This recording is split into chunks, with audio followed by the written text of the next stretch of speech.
টানা ২০ মিনিট যাবৎ আমার ঠোঁটের উপর নির্মম অত্যাচার চালাচ্ছে রাত। এদিকে আমি যে ব্যথায় মরে যাচ্ছি তা দেখার তার কাছে কোনো সময় নেই। আমার হাত পা এমনভাবে ধরে আছে যে আমি নড়াচড়া পর্যন্ত করতে পারছি না। আর সেখানে তাকে সরানোর তো কোনো প্রশ্নই আসে না। আস্তে আস্তে তার অত্যাচার ভালোবাসার পরশে রূপান্তরিত হচ্ছে। পরম আবেশে শুষে নিচ্ছে আমার ঠোঁট। আস্তে আস্তে হাতের বাঁধন হালকা হয়ে আসছে। যখনই বাঁধন হালকা হয়ে গেছে আমি জোরে ধাক্কা দিয়ে সরিয়ে দিলাম তাকে। ধাক্কাটা একটু জোরেই ছিল বোধহয়, তাল সামলাতে না পেরে পড়ে গিয়ে ব্যথা পাই। এদিকে আমি জোরে জোরে শ্বাস নিচ্ছি, দম যেন বন্ধ হয়ে গেছিল। অক্সিজেনের যেন বিরাট সংকট দেখা দিচ্ছিল। এখন অবশ্য পরিস্থিতি স্বাভাবিক হচ্ছে। এদিকে হাঁপাতে হাঁপাতে অগ্নিদৃষ্টিতে আমার দিকে তাকিয়ে আছে রাত, যেন আমি বিশাল বড় কোনো অন্যায় করে ফেলেছি, যা খুবই গুরুতর অন্যায়। আমি তারা তারা মাহমুদ, এবার অনার্স প্রথম বর্ষের ছাত্রী।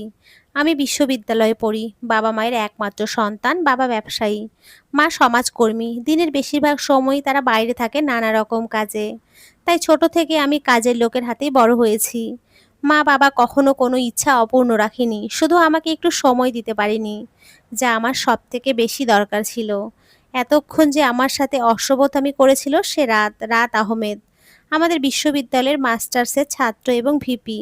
সেও তার বাবা মায়ের একমাত্র সন্তান। বাবা নামকরা ব্যবসায়ী, দেশের টপ বিজনেসম্যানের একজন। মা গৃহিণী, কলেজের ভিপি বলে সে নিজেকে দেশের প্রেসিডেন্ট মনে করে। এমন একটা অ্যাটিটিউড নিয়ে চলে যেন তার কথাই সব, তার আগে বা পরে কোনো কথা বলা যাবে না, সে তা কিছুতেই মানবে না। এবার আসি আসল ঘটনায়। পূর্বের করা কাজের জন্য আজকের এই বেইজ্জতি। রাত আর আমার অনেকটা সাপে নেউলে সম্পর্ক। হয়তো ভাবছেন আমি মাত্রই বিশ্ববিদ্যালয়ে ঢুকলাম, না এখনই কি করে সাপে নেউলে সম্পর্ক হলো। তা আস্তে আস্তে জানবেন। কিছুক্ষণ আগে আমি ক্লাস থেকে বের হয়ে হাঁটা দিয়েছিলাম বাসার উদ্দেশ্য। আমাদের নিজস্ব গাড়ি থাকলেও আমি গাড়ি খুব একটা ব্যবহার করি না, তাই বারান্দা দিয়ে হাঁটছিলাম। নতুন তাই খুব একটা বন্ধুত্ব হয়নি। একজন হয়েছে, সে আজকে আসেনি, তাই একাই যাচ্ছিলাম। তখনই কেউ মুখ চেপে ধরে পেছন থেকে কোলে তুলে একটা ফাঁকা ক্লাসে নিয়ে আসে। এমন ঘটনায় ভীষণ ভয় পেয়ে যায়, বারবার ছোটাছুটি করতে থাকি। কিন্তু কথায় আছে না, ছেলেদের সাথে মেয়েরা পেরে ওঠে না। হাতের স্পর্শ পেয়ে বুঝতে পেরেছি যে এইটা কোনো ছেলের হাত। আমাকে নামিয়ে দিয়ে শক্ত করে দেয়ালের সাথে চেপে ধরে আমার ঠোঁটে ঠোঁট বসিয়ে দেয়।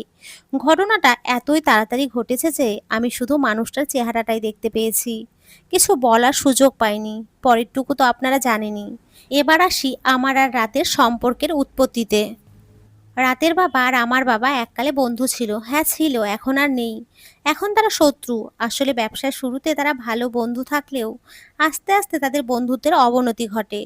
কেন তা আমি জানি না। ছোট থাকতে রাত প্রায় আমাদের বাসায় আসতো, আমরা খেলতাম। কিন্তু আস্তে আস্তে তা বন্ধ হয়ে যায়, তাই প্রায় অনেক বছর তাদের সাথে কোনো যোগাযোগ নেই। তাই প্রথম দিন বিশ্ববিদ্যালয়ে দেখে আমি চিনতে পারি না। তাছাড়া তখন ছোট ছিলাম, এখন অনেকটাই বড় হয়ে গেছি। সেদিন ছিল ভার্সিটির প্রথম দিন। ঘুম থেকে উঠে খেয়ে দিয়ে বেরিয়ে পড়েছিলাম কলেজের উদ্দেশ্য। যেহেতু গাড়ি আমি নেই না, তাই রিক্সা দিয়ে গিয়েছিলাম। আগের দিন সব কাজিন ভাই বোনেদের আড্ডা ছিল।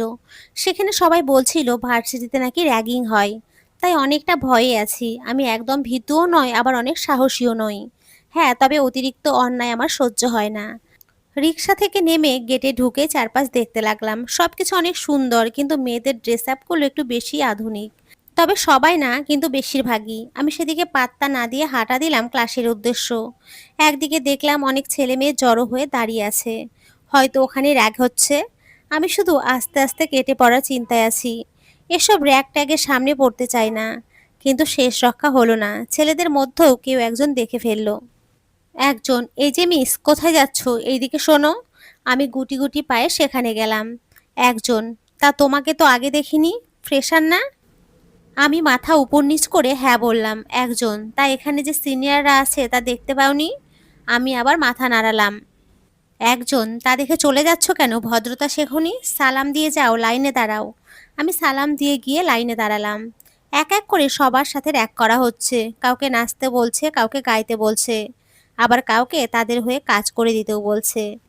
ভয়ে কেউ কিছুই বলতে পারছে না, কারণ এদের লিডার হচ্ছে ভিপি সাহেব স্বয়ং নিজে। আমার দুজন সামনে তখন একটা মেয়ে ছিল। তখন ছিল তার র্যাগের পালা। মেয়েটিকে দেখেই বোঝা যাচ্ছে মেয়েটি অনেক ভয় পেয়ে আছে।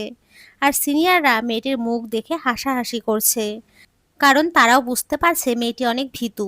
সিনিয়রদের মধ্যে একজন হুট করে বলে ওঠে, মেঘ, মেয়েটাকে আমি র‍্যাক দেব। মেঘ, তাই? আচ্ছা ঠিক আছে, তুই দে। এত করে চাইছিস যখন, তোরও তো একটা হক আছে আকাশ। আকাশ, হুম। এই যে ফুলটুসি, এদিকে আসো। মেয়েটি ভয়ে ভয়ে গেল। আকাশ, তোমার নাম? মেয়েটি। তন্নিমা জান্নাত, ভয়ে।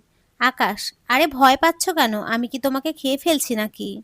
কিন্তু তুমি যদি চাও তো খেতেই পারি, বলেই ঠোঁট কামড়ে শয়তানের হাসি দেয়। তন্নিমা ভয়ে কেঁদেই দিয়েছে। আকাশ, আরে বাবু কান্না করো না, আমি তোমাকে কঠিন কোনো র‍্যাগ দেব না। সবচেয়ে সহজ র‍্যাগটাই আমি তোমাকে দেব। আর তোমার র‍্যাগ হলো তুমি পুরো ভার্সিটির সামনে আমাকে লিপ কিস করবে। আকাশের কথা শুনে যখন সব স্টুডেন্ট ফ্রিতে রোমান্টিক মুভি দেখতে পাবার আশায় আমাদের ঘিরে জড়ো হয়ে গেল, তন্নিমা তো ভয়ে এবার জোরেই কেঁদে দিল। আকাশ, আহা কাঁদো কেন? কাজটা করো আর চলে যাও। বলেই তন্নিমার চোখের পানি মুছে দিতে মুখে হাত দেয়। এতে তন্নিমা ভয়ে আরো পিছিয়ে যায়। আকাশ, তা বাবু তুমি কি নিজেই দেবে নাকি আমার জোর করে নিতে হবে? অবশ্য আমার নিজে নিতে কোনো প্রবলেম নেই। আমি আরো আনন্দের সঙ্গেই তা নেব। So what do you want baby? শয়তানি হেসে। তন্নিমা কথা কি বলবে, সে শুধু ফুপিয়েই যাচ্ছে। মনে হচ্ছে এখনই তাকে হাসপাতালে নিয়ে যেতে হবে। আকাশ, ও বেবি বুঝেছি, আমাকেই নিতে হবে, ওকে নো প্রবলেম। বলেই তন্নিমার দিকে এগোতে থাকে। আকাশ এগোতে এগোতে তন্নিমার মুখের কাছে চলে যায়। আকাশ দুই হাত দিয়ে তন্নিমার গাল ধরে টেনে উপরে তোলে। তন্নিমা কান্না করতে করতে বারবার কেঁপে উঠছে। তন্নিমা, না না প্লিজ আমাকে ছেড়ে দিন বলছি। উৎসুক জনতার কেউ এগিয়ে আসছে না তন্নিমাকে সাহায্য করতে। সবাই দাঁড়িয়ে দাঁড়িয়ে মজা নিচ্ছে। আকাশ এগোচ্ছে তন্নিমার ঠোঁটের দিকে। যেই আকাশ তন্নিমার ঠোঁটে ঠোঁট বসাবে তখনই ঠাস ঠাস